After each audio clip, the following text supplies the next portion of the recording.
Man, I would love to have been able to deliver what hip hop delivers spiritually to a person. I think you do. I don't think I do. I think you do. I think you do. I'm not saying all comedians, but Bert, you touch people in a different way. My name's Bert, and I like to squirt. Yeah, I don't wear a exactly. shirt. Oh man, these videos just edit themselves now. Welcome back, hope you're doing well. Shout out to anyone here for the first time because you're in for a treat today. I was halfway through the latest episode of Two Beards on a Stage and I had an Andrew Schultz epiphany, realizing for the first time that Bert Kreischer and DJ Khaled are spirit siblings. Why didn't anyone tell me?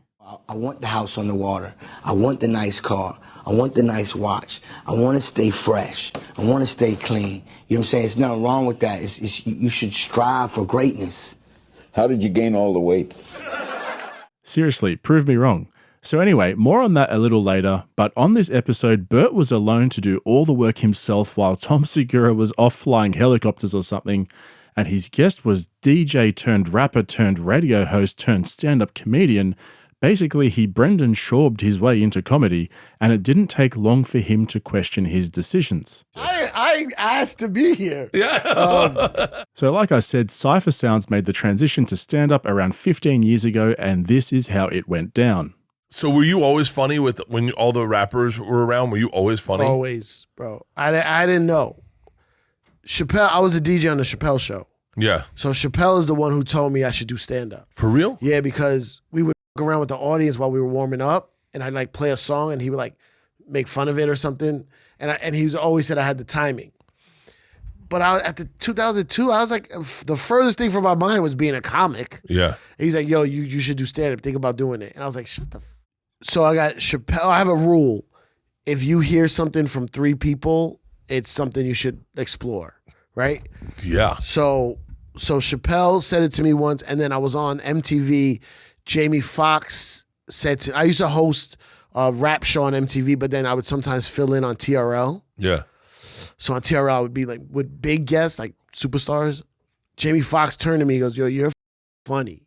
And I just being normal, like what I call it road trip funny. You know, when you're with your boys and you just throwing them and you got that laughter for an hour. Yeah, I call it sleepaway camp Yeah, funny. sleepaway camp, yeah. Where when everyone's at sleepaway camp and your joke cannot end Yeah. and everyone's awake and you're still going. Killing. So is that. So he said I was funny, and then Will Smith said I was funny. And then people would always say I was funny on the radio. Now I used to just be a DJ. Then I became a radio personality. So people would always say, you're funny on the radio. You're funny on the radio. So I was like, I should try to maybe I'll just produce a comedy show, make money because people think I'm funny. So I just started producing a show and I get 1 laugh, 2 laughs. Oh, this is how it works. And then it just took off from there. And what year is that? 2000? 08? Oh, really? Yeah, 08. I don't know if you guys are familiar with his style, but it's actually kind of chill. He's definitely got the rhythm and the pace for stand-up, which probably comes from hip-hop and rapping. But like most people who Brendan Schaub their way into comedy, they're just not inherently funny. Joe Rogan's kind of the same. They all have this try-hard vibe where they spend their whole set trying to convince us that they're funny. But yeah, I gotta say, Cipha's definitely got the skills to be a stand-up. I think he could get really big in the stand-up community if he had someone else writing his material. That's just what I think though, so feel free to disagree. And so with hip-hop as the background to this conversation, Bert insisted on inserting himself into hip-hop culture in his usual style. It's the, I don't know why, but it just happened to me routine that we're used to by now. I feel like every Florida rapper I get along with really well. I ran into Uncle 100%. Luke one night and fucking lost my shit. I was eating dinner with Gloria Estefan's husband. Love it. And Emilio? Yeah, and we were having what's the Latino dish with all the seafood? Paella. Paella. We're having paella, and Uncle Luke walked by, and I was like, Uncle Luke, and he was like, what's up? And came over, and I was like, dude, and then I'm with Estefan, so he's like, oh, hey, so he thought I was someone, but Right. And then he was like, and then I was like, and then he realized I'm obviously someone. Got to get that name drop in there, huh? So then Bert tries to buy favor with Cipha by listing off all the Florida rappers that he's partied with, and that's where we get to DJ Khaled. Sorry, I can't help it. Trick Daddy, if me and him hung out, Yeah. we get along so well. 100%. Like there's something about Florida rappers that like Flo Rida. Even like, Khaled. You ever hung out with Khaled? No, I haven't, but I think I'd love to play golf with him. You would 100% vibe.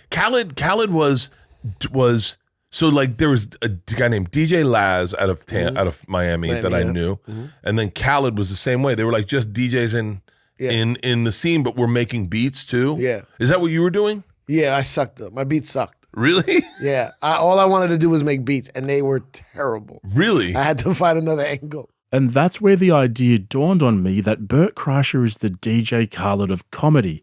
Think about it, they both leech off other artists, their contribution to their genre can be summed up in one or two phrases or stories, they appeal to teenage boys and man-children who can't let go of their college years, and they both have the same body type. They're basically the same person. But Bert didn't stop there. Like he usually does, he had to put himself front and center of the hip-hop genre and tell a story that probably never happened to prove that he's an OG. Remember, Bert can do anything he puts his mind to. After hanging out with Tom Segura for so long, he's changed his attitude from being a loser to adopting Tom's winning ways. Man, I remember when Tupac was shot. Yeah. It came out on MTV News. I was at my sister's house in Tampa, and I think I had just graduated college, or I was about to leave to go to New York, maybe. Yeah. Or I was still in college. I was still in college. Yeah. And he was killed 96. Yeah, and we smoked we took hits and listened to Tupac the entire day. I had khakis on. But was that the first time you ever did that? No. No, you've done that before. Can I tell you, you want to talk about my depth of cultural appropriation? Yeah. When All Eyes on Me came out, I dressed and exactly like he did in the album, and with like khakis and chucks and a wife beater, and then I covered myself in the same tattoos. I got high as and we wrote with magic like marker. Yeah. And then we went out partying our off to the best album I'd ever heard. Yeah. I loved that. And then I only wore my do-rags the way he wore his, in that Aunt Jemima style. My whole life. I've never worn a do-rag any way other than that. I was such a fan of Tupac. I can't tell you. He spoke to me in like, and I have nothing. We have no. Wait, bandanas. Yeah, bandanas. That's not a do-rag. Bandana and do-rag are same thing. No. Yeah. Bert. Yeah. For white people, not for you guys. Like we don't use them to do our hair. You don't get a do-rag and get your wave spinning? No. Okay. So Cipha was clearly like, bro, what are you talking about? And then just went with it when he realized Bert was leaning into it. But then Bert sent one of his minions downstairs to fetch him a bandana so he could prove just how gangster he used to be. And just a word of warning, don't drink anything for the next 30 seconds because you'll probably spit it out. What's happening? It's putting on my do-rag. This is how I used to do it. You cover the whole head? Yeah. Pac did that? This is what Pac did. Wait, hold on. And then you got to tuck it in here. Right. Oh, it tucked down. Yeah. Yeah. It's nice. Yeah. Do I look good? It's really good. It's a good look. Yeah. I'll keep it like this. And then if I was real gangster. Right. Yeah. Yeah. Good thing I'm glad I came here. Oh, man, that's cringe. He really leaned into that one, huh? And then finally we move into this really weird conversation about the spirit of hip-hop versus stand-up comedy. Man, I just don't understand why stand-up comics have to relate everything back to stand-up comedy and intellectualize it to make it sound as if being a comic is like some unicorn achievement. We get it. You think you're awesome, your friends think you're awesome, but man, isn't it enough just to be a funny guy? Why does it have to always become some unattainable status only available to a select few? According to Rogan, it's only 1,000 people, and Bert thinks he's one of them. I would love to have been able to deliver what hip-hop delivers spiritually to a person. I think you do. I don't think I do. I think you do. I think you do. I'm not saying all comedians, but Bert, you touch people in a different way. Thank you. I think you do. What Bro, a lot of people that come to your shows aren't necessarily hardcore comedy fans. Really? A lot of them are. I think, you know what's so funny is that's still on. Okay, how do we turn that off? Are you using that for making sushi? Oh, that's no, for lighting cigars. Yeah, I get a weird crossover of like sometimes I'll say to people, "Who do you like?" and then they'll name people that were on that show, and they're like, "Oh, my favorite's Shane Gillis." I go, "Who else do you know?" And they're like, "You." And I go, "You just know me and Shane Gillis?" And they're like, "Mark Norman." I go, "He was on the show too." Yeah. No, I think you do touch people in a way you don't realize. Really? Yeah. Well, thank you. Because you have this thing about you with like whatever, comedy shows, all that is a given. That's what we all do, right? We're all trying to get up on stage. But you tapped into something that's, I don't think ever been touched before. Oh, I'll take that. Maybe like I don't know, maybe Andrew Dice Clay or something, or. Oh, these are great compliments. You know what I mean? Yeah. Isolate these and put them in my. Well, you my probably funeral. don't realize it because you're living every day. You don't look at yourself. I do not. I'm not very introspective. Yeah, because. I live a very unexamined life at times. Yeah. Okay, wow. Hang on a second. Bert Kreischer lives one of the most examined lives on the internet. He makes everything he's involved in about himself. His podcasts have all turned into therapy session where he airs every little detail about his life so they can analyze it and discuss it live on air. That has to be the single most unaware thing I've ever heard come out of his mouth. It actually frustrates me how delusional he is at this point.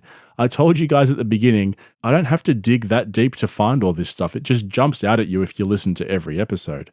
And all that spiritual stuff about hip-hop and stand-up comedy, I know Cipha was just trying to be nice and gas him up, but there is absolutely no comparison between good music and stand-up comedy. Like, not even close.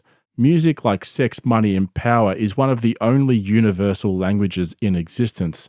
To say that Bert Kreischer, of all people, provides a spiritual connection to his audience in the same way as Tupac or Nas is borderline blasphemous. Look, at the end of the day, they're just talking smack, and I think it's pretty funny, to be honest. But man, what are these guys talking about? They're so far removed from anything remotely realistic that they've well and truly become parodies of themselves. Just like DJ Khaled. Anyway, this one was fun. Thanks for watching. I'll catch you in the next one. See ya. Turn it over, we have the song right there, the symphony, and that's I'm So Hood. Symphony. Well, you know, I make a bunch of sympathy. You know what I'm saying? Like, that's what I do. My anthems, I'm like, I do exactly what this did. It's one of my favorite records. You know that, right?